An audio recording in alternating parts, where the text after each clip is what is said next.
my fellow Americans, and fellow New Orleanians. With this little fireside chat, I hope to address some issues in a manner that is not only palatable, but useful to the members of my community, and it's all about community. Community can be defined as a group of interdependent organisms growing or living together in a specified habitat. And in order to achieve a successful community, we have to cultivate empathy. A friend of mine reminded me of something Maya Angelou said. She said, "I think we all have empathy.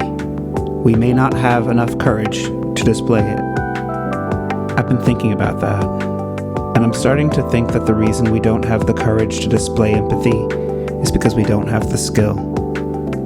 Empathy is a skill, and if one is unskilled at a particular practice, that person quickly loses interest in it. I'm an amateur pool player. In the real world, I like to go to bars and casually play a few games. Every now and then, an unskilled opponent comes my way, usually very eager to play.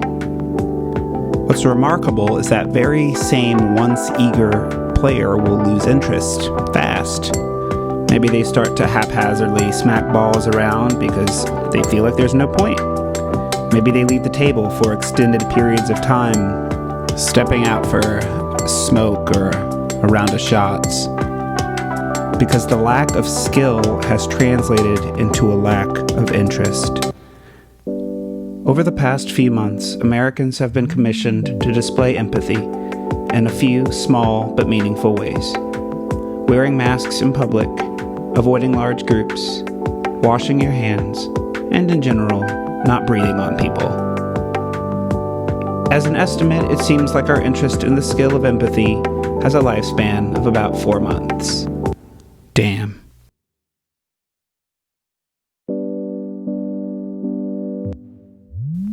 But maybe the skill of empathy is not lost in us. Maybe we just need a little practice. Alright, some of us need a lot of practice, but you know what I mean. If you have a place that you like to call home and have access to the internet, here are a few ways you can practice empathy in your community and our community. The Louisiana legislature is part-time and part paid. This means its very nature is a barrier to the working class and most Black Louisianians. Once you incorporate redistricting practices that silence and disenfranchise Black voters, it's not a wonder why we have such a serious problem with Black power in our community. More Black power means more Black representation, which means a stronger, more equitable, and more progressive community. Get involved at fairdistrictsla.org. Wellness gives us agency over our future and provides us with the ability to choose our destiny. That's why Sprout NOLA is so important. They're an organization that supports established and developing farmers in our community so that we have a New Orleans that can build a strong network of growers that feed the city that we love. The Institute of Women and Ethnic Studies, or IWES, is igniting community wellness and resilience through collaboration, compassion, and love. They provide services like the Get Your Mind Right virtual healing space via Zoom Mondays and Fridays. I'd also like to recommend the Healing is the Revolution podcast featuring Dr. Denise Shervington. Dr. Shervington is a community hero. She has dedicated this podcast, in her words, so that everyday people like us bare our souls as we try to learn from each other the naked truth of living. Masking in public is effective, and right now, it's our best shot. So that's why I want to give a shout out to Diop, an apparel organization that was founded by Mapate Diop, a first-generation American by way of Nigeria.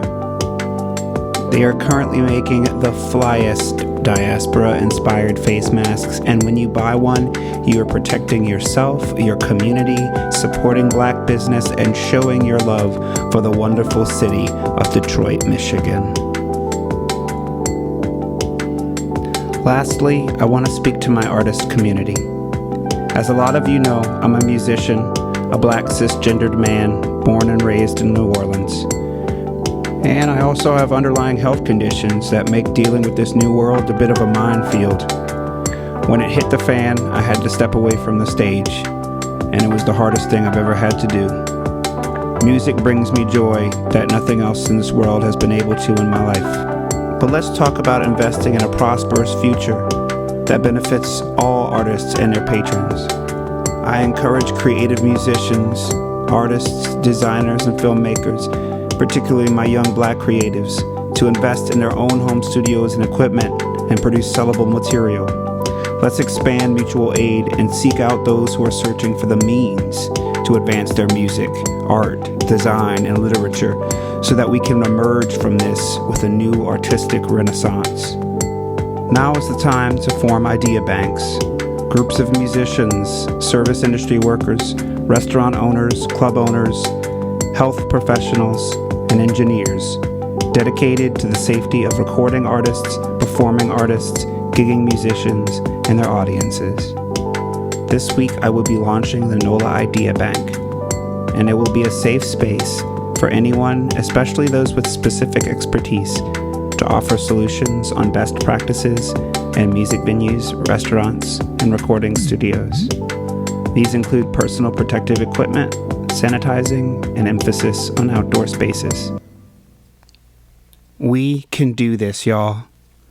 Now isn't the time for a societal breakdown. Look around, it already broke down. And some folks who lack a sense of community and yet can decide the fate of our own community, the folks at the top, some of those folks feed on chaos. But chaos isn't going to make this garden grow. It isn't going to feed the masses. It isn't going to protect the vulnerable. It isn't going to give us peace or justice. Community and empathy, those are the things that are going to get it done. Thanks for listening this week, y'all. I'll be delivering these little addresses or chats as an alternative to getting involved with screaming matches on social media, often between folks that actually agree with each other. And I encourage folks all over to record and post their own little fireside chats, little idea capsules, messages in a bottle, and to bring it back to that quote from Maya Angelou in regards to empathy. Maybe it's not courage that we lack. Maybe we just need a little bit of practice. God bless y'all, power to the people, and keep doing the right thing.